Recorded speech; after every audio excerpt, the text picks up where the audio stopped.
Farming the ocean was very lucrative for me, and that's mainly because two things happened. One, it started raining, and two, I got a blood moon while raining. That meant I got to fight a whole bunch of the Nimbus clouds, and I finally got my Nimbus Rod. Um, Very much like the Crimson Rod, this summons a cloud that rains damage down on anything underneath it. However, this one deals a lot more damage, and you can summon two clouds at a time. This is an extremely useful magic weapon. Even if you're a melee or ranged player, you should go out of your way to get this weapon. I also found a number of useful items. I got a whole bunch of shark fins. I got 4 pirate maps. The pirate maps drop from any enemy that you find in the ocean biome, and using it will summon the pirate invasion event. It is a challenging event. We are not going to be doing it for at least until we beat all the hard mode mechanical monsters, the first 3 bosses. But there's a lot of good drops that you can get from the pirate invasion. So it's good that we've got 4 of these lined up. I also got a whole bunch of glow sticks and some accessories, so that was a decent farm. So now to get ready for our second boss fight. We're going to upgrade our gun. We're also going to need gravitation potions. I've already got 3. I've shown you guys how to craft these in the past. 3 of them should be more than enough. That gives us 9 minutes of total air control. If we can't kill them in 9 minutes, we cannot kill it at all. So I'm not too concerned about that. Now just let me find my shark fins. There they are. Okay. Alright, so you can see I got 29 of these things. We only need 5 to upgrade our gun. And we also need a number of things. I believe we need 20 of these solamite. We got 31, so we're good there. We need the Minishark. That's 35 gold. Our gun salesman has sold this for the entire game. It is a very decent gun to use pre-hard mode. If you're interested in using guns, I highly recommend it. For hard mode though, it doesn't pack quite enough punch. And the 4th item we need is the illegal gun parts, which he is not selling right now. He only sells that at night, so we're going to have to come back later. I also want to reload our crystal bullets. We used quite a bit in that last boss fight. So we're going to buy a stack of bullets from him and find our crystal shards. There they are. I've only got 4 right now, so we're going to have to go get some more of those soon. But that's enough to get 400 more. That should get us through the fight, no problem. The rest of these I'm just going to hang on to until we can go out and get some more of those crystal shards. So until nighttime, we're pretty much ready to go. Let's see. Oh, I can introduce you to Truffle. He is our Mushroom NPC. You can see our above ground mushroom biome is thriving well. You want to make sure and come here regularly to harvest these. And after you've killed one of the mechanical bosses, he then sells the mushroom spear and the hammush. Mushroom spear is a very good melee weapon. If you are a melee character, then I highly recommend picking this one up. Hammush is just a direct upgrade to your hammer. Don't really need an upgrade to our hammer. Hammer pretty much hammers stuff. We've got one that destroys demon altars already. But that spear is pretty good. Our Knight's Edge is only 46 damage. That one's 65. Big upgrade. He sells a hat. This is a pet that summons a little mini mushroom guy. And he also sells Dark Blue Solution, which you can use through the Clentaminator to spread glowing mushroom biome. What's a Clentaminator, you ask? Well, I am glad you asked. Let me show you. So right as I stopped recording the last episode, this NPC moved in, and she is the Steampunk, or Steampunker, I don't know what they call it, but she sells a number of very important items. First, and I would argue most important, is the Clentaminator, and this sprays solution in a very long stream that almost reaches the edge of the screen and will turn anything it hits into whatever biome solution you are spraying with it. Now it costs 2 platinum, which is a lot of cash. Throughout this entire playthrough, you can see I've saved up 2 platinum, 65 gold, probably 3.5 to 4 platinum overall, considering, you know, the amount I've already spent on other stuff. But yeah, that's a lot of cash. But this is the easiest way to fight the infections in your world. The infections being the hollow and the crimson or corruption, whatever flavor your world has. And at this point it would be a lot easier to keep all that stuff away from our base, because you could just run back and forth along the surface, spraying down into the ground with that thing and keep the infections at bay. But as it is, we've got our base well quarantined. If I take a little jog off to the right here, you can see the hollowed has already spread right up to our elevator.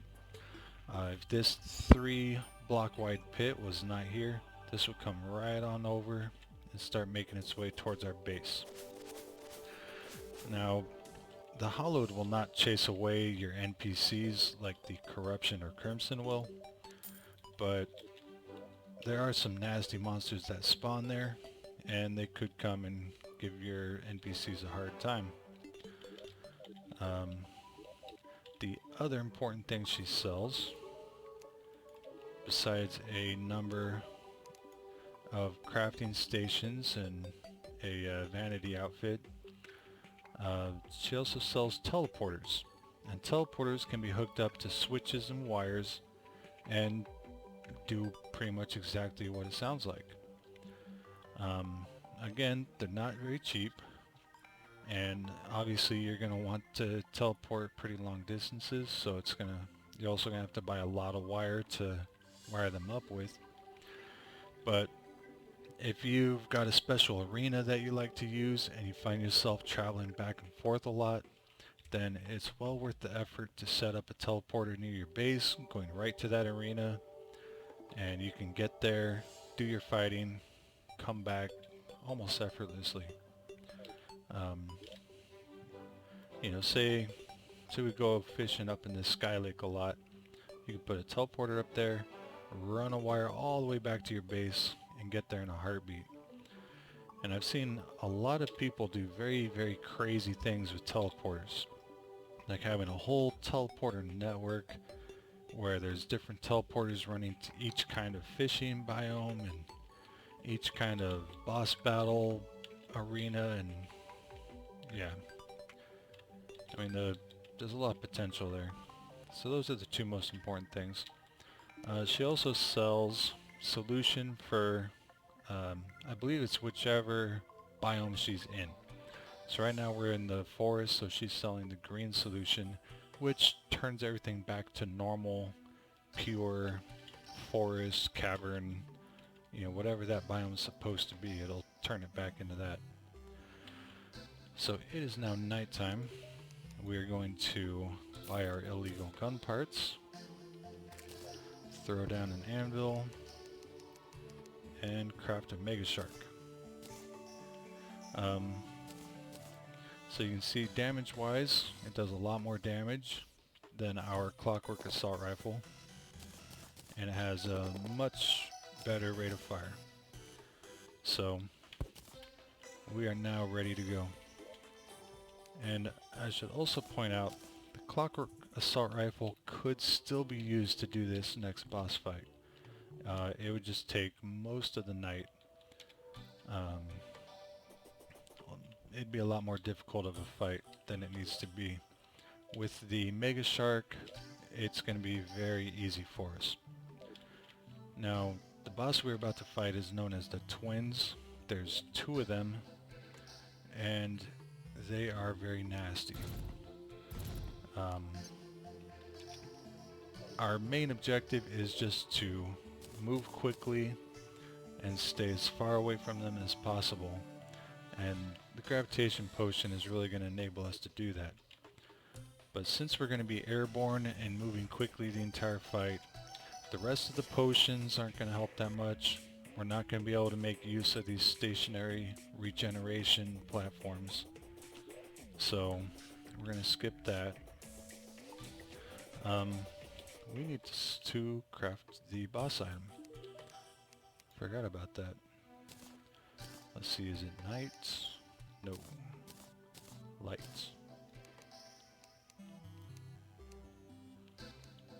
There it is, mechanical light. We need 3 lenses, 5 iron, 6 light.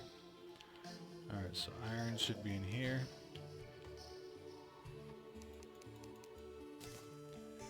And lenses should not be too far away. There they are. I believe these boss summon items can be made in ammo. Yep, there it is. Okay. So slight delay, but we are ready to go. Drink of gravity and summon the boss. There he is. So the twins, they call it the twins because there are 2 of them. There's Spasmatism, and then attached to him is Retinazor. Spasmatism will try and rush into you, and he will fire these green fireballs. And he is the first boss you want to kill. Not because he's the hardest, but because when it changes form, the other one, Retinazor, is much more difficult to deal with. So we're just going to move in an up and down pattern and just line up our shots to just deal tons of damage to these guys.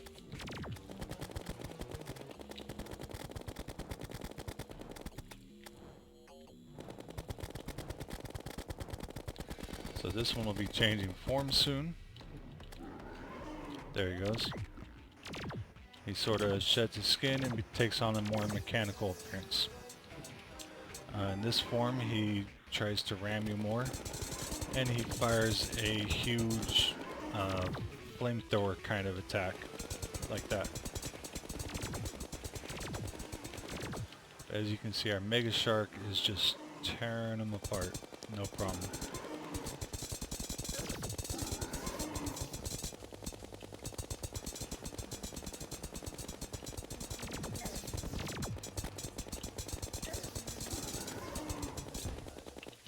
Alright, that's one boss down. So now on to Retinazor. There he is. So as he takes damage and changes form, he will begin to fire that laser at a much higher rate. And that's kind of what we want to avoid. We don't want to deal with both of them while Retinazor is in his second form. There he goes, changing form. So he fires a few times, and then he starts to spam shots.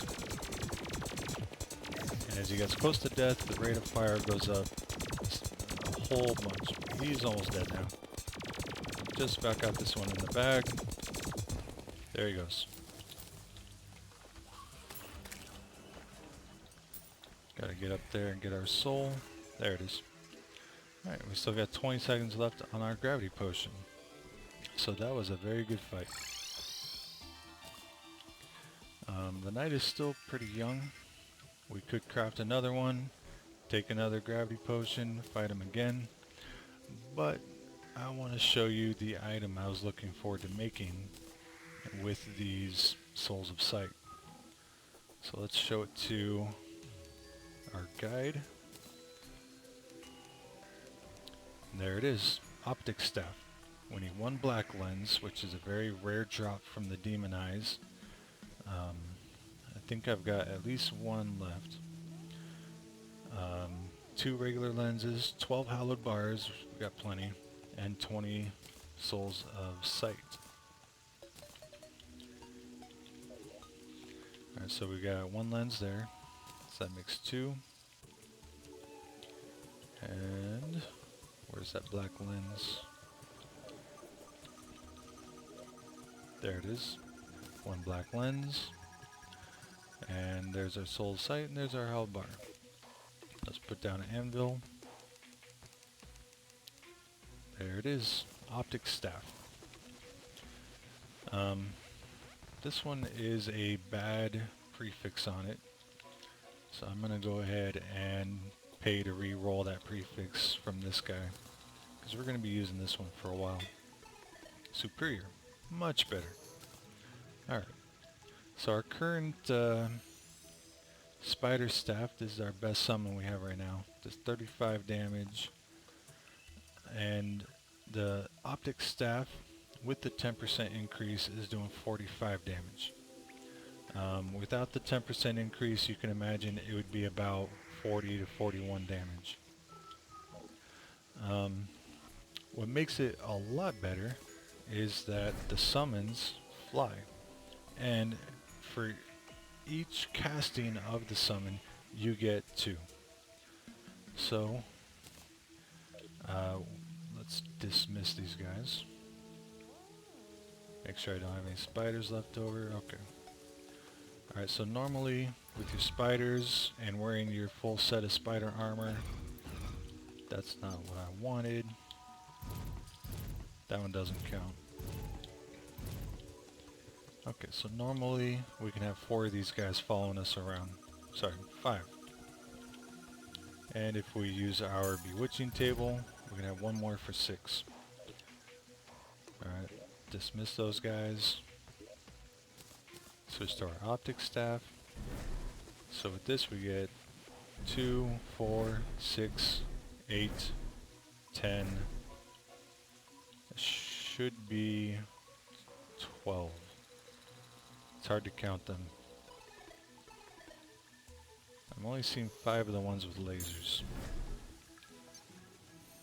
Okay, I think we're only getting 10. But that's okay.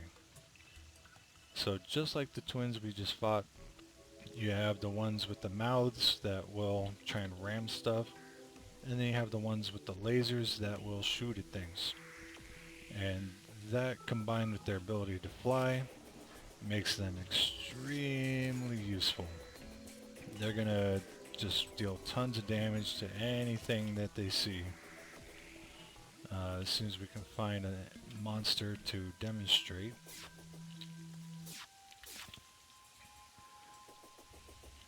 This vulture didn't know what hit him. He just got obliterated. Yeah, see, they're killing stuff before I can even find it. There's something that put up a fight. So, this is why I tend to enjoy wearing the summoner set, at least while I'm just exploring. Because I don't even have to fight anything. These things will just kill everything for me, and I can just pick up the loot. Now, I do enjoy doing some fighting, but while you're, digging underground or trying to, make an expansion on your base, it's very nice to have stuff that fights for you.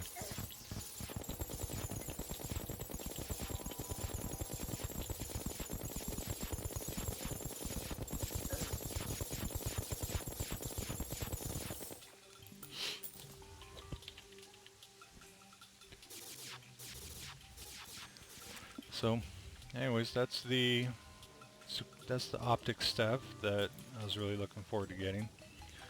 So we now have a very powerful primary weapon in the Megashark, and a very powerful summoner weapon. So we are more than ready to take on the third hard mode boss, known as Skeletron Prime. Arguably the hardest of the three, depending on who you ask. But yeah, we're pretty much ready to take them on. We just need to move some things around. This is a more stationary fight, so we're going to relocate our health regeneration items. We're probably going to use the original Skeletron Arena, as it's a pretty similar fight. So, thank you for watching. Be sure to subscribe so you can check out the next episode. Hit that like button, and have a good one.